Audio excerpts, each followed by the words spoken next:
Hi, I'm ED-SKaR, and today is the first of a two-part video about the Meng models version of the Sherman Firefly. But not just any version, this is the War Toons cartoon version tank. This week's video I will build the model and next week I will paint it. But I want to show off what's inside the box first. When I first saw this product and looked at the picture on the box, I thought it was just a fun little toy kind of thing, and I wasn't expecting much.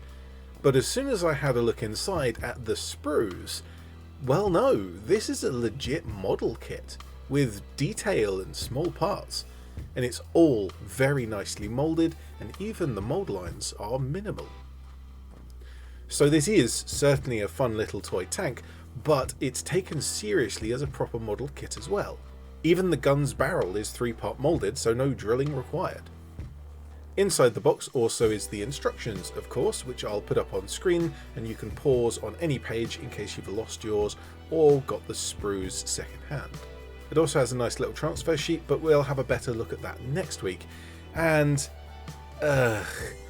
rubber band tracks. Now I could go on a little rant about rubber band tracks and how they are terrible just as a concept. They put pressure on the model's suspension and so the whole tank bends up and looks ridiculous. They don't take paint at all because they're made of rubber, and there are other issues. However, in this case, there is an extra feature of this specific model kit that makes really good use of rubber band tracks, and I'll come to that later on in the video. Well, first let's actually get stuck into building the model. The first parts to make are the suspension for the road wheels. Now a real Sherman or any other model kit would have 3 sets for each side, but for the chibi look this one just has 1 set and they are oversized. The suspension comes as an inside part and outside part and 2 road wheels, which are separate. You might notice that the axles for the road wheels are fairly sturdy, so if you put your adhesive of choice in the right place and you hold them together correctly, you can actually keep the rotation of these wheels, and that is something that you will want to do. The lower half of the hull is made from just these 2 halves of the tub, and you don't necessarily have to get the edges joined up perfectly, as the front and back are covered by these extra kind of cover pieces which have all of the detail of the front and back of the tank. This is actually a really interesting way of moulding a lot of surface detail without having to make a zillion parts that you glue on individually. Certainly there are some places where the detail is softer or holes are filled in, but it actually suits a toon tank really well. There are still some details to glue on, which adds to the effect nicely. These 2 towing hooks on the back, for some reason I put these on with clippers instead of tweezers. Looking at the idler wheel and drive sprocket, these have even more sturdy axles than the road wheels, and the axles assemble in such a way that hides the gluing surfaces, making it actually quite easy to stick them together whilst keeping the wheel's rotation. The way I applied these parts was to fit the axle cap into the idler wheel, and then I put glue on the axle peg of the hull and then pressed them together. Haha, spinny spinny. At this point I glued the road wheel suspension on, however I kinda wish I'd left these separate as a painting subassembly, as the only part of this model that has even remotely any difficulty at all reaching it was inside of this area behind the wheels. Now it wasn't a big deal, and we'll see next week that I managed just fine, but I think I could have done better. There is then one minor issue with the drive sprockets. As you can see here, the sprues are attached over the top of what should be a nice crisp bit of detail of the teeth of the drive sprocket. Now it would be quite easy to take these off of the sprue and chew up the teeth in the process, but I spent some extra time to do this carefully and to carve into where that shape should be. These then attach in very much the same way as the idler wheel. Haha, spinny spinny.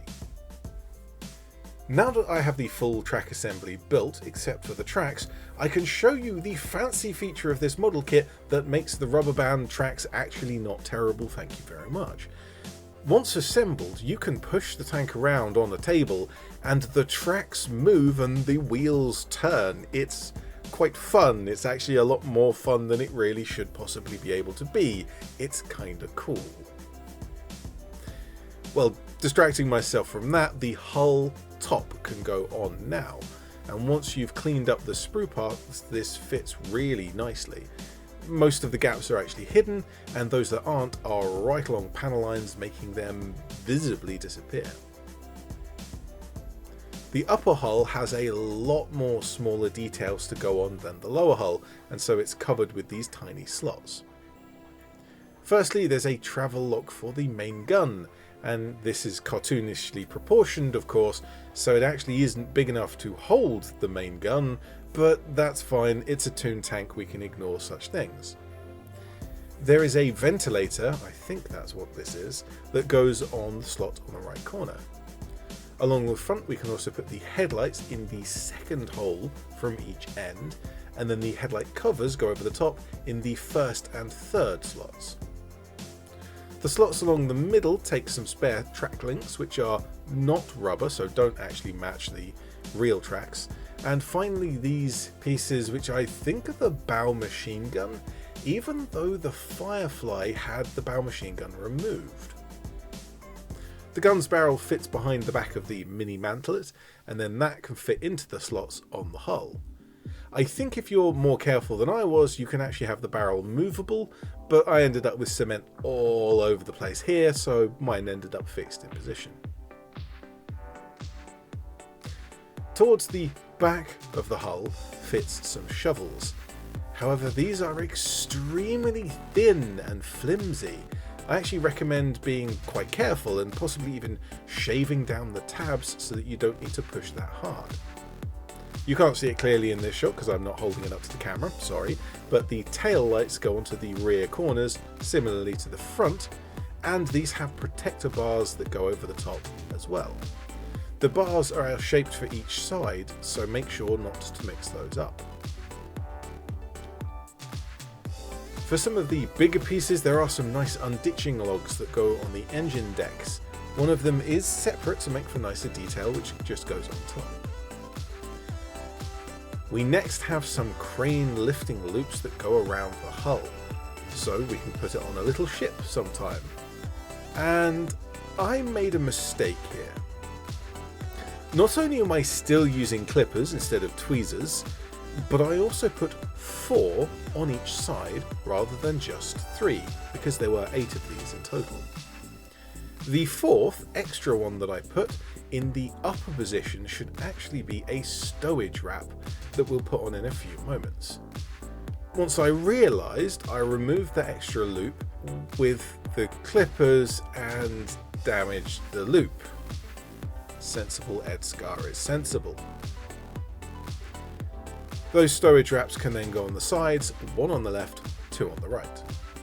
The last 2 loops are actually supposed to go on the back of the engine deck, and I tried to glue the clippered one back together, which I nearly managed to do neatly. In between those goes one of the tools, and there's another one to go on the back. We're not actually done with loops and tiny parts, as there are some handles to put on the hull.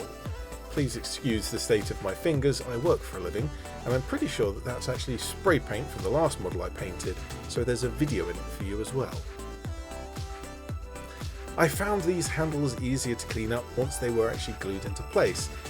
Trying to cut sprue connections off of a tiddly little part like this in your fingers, well, that's quite fiddly. But they mount very solidly to the hull. I think we're done with hull accessories, let's move on to the turret.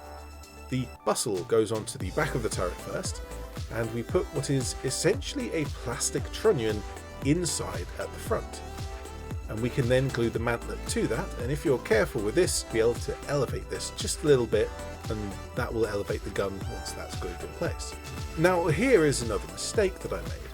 I've gotten so complacent with this model because everything fits together so perfectly that I stopped test fitting. That being putting the parts together without glue so that you can see if they fit together, and then putting glue on and gluing them in place.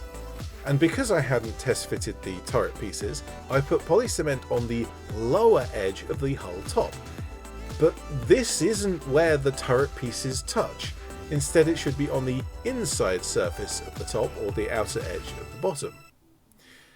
Thankfully, this part won't be visible in the final model, and so I haven't ruined anything doing this. The gun's barrel can go into the mantler and is nicely keyed to ensure that the muzzle brake goes the right way up. We also have some more stowage boxes similar to the hull that will go on the turret sides. Some boxes towards the back and some wraps towards the front. Now these are specifically shaped for the turret sides, and so they do have to go in exactly the right places. Time for another mistake, I think. The commander's hatch is meant to be openable. If you assemble it correctly, it will be. The hinges should be fitted into their mounts before you press the mounts into the turret top. But I didn't realise that. I didn't realise what they were, and so I put the mounts in first without the hatch pieces. Now I did manage to pull one of the sides up as the cement was still wet, but the other side I had to bend it and it's not perfect anymore. It does hold the hatch in place, but just at a slight angle. Now for some more tiny parts. There is another handle. There is a pintle mount, unfortunately no machine gun included for this, and a big old aerial. And as with many model kits, the turret has some tabs to fit it to the hull, and we are complete. I was pleasantly surprised by this kit. It is genuinely a proper model kit, not just a toy. But it also has a toy-like charm in its look and the fact that those tracks can roll around as you move the model. It's also a very easy kit to build, because it doesn't have the fine detail that a display model kit would have, but even compared to a wargaming kit, it has plenty of detail, lots of bits to it, but they all plugged in together nicely. Just to quickly compare it in terms of scale to another Sherman model I have, this is a 1:56 kit by Italeri/Warlord Games, 4 bolt action, and you can see that the Toon tank is taller in height, shorter in length, but about the same width. The overall volume and footprint is similar, but certainly not quite the same. Now I have asked for and received permission to use this in an upcoming tournament that is almost certainly already on one of my tournament vlogs before this video goes up, so I'll post a link in the description to that. If I don't, remind me. Thank you. And the reason why I got permission to use this tank is sort of because it doesn't matter for wargaming. This specific size and shape of models isn't a big deal. But in this case, as it's a tank hunting tank, if I can see the enemy tank, then the enemy tank can also see me. And the fact that it's a different shape doesn't really change that. But as I mentioned, the part 2 video will be next week, and I'll invite you back to view that when I paint this model. But for now I can say that I am ED-SKaR, always will be, and thank you very much for watching.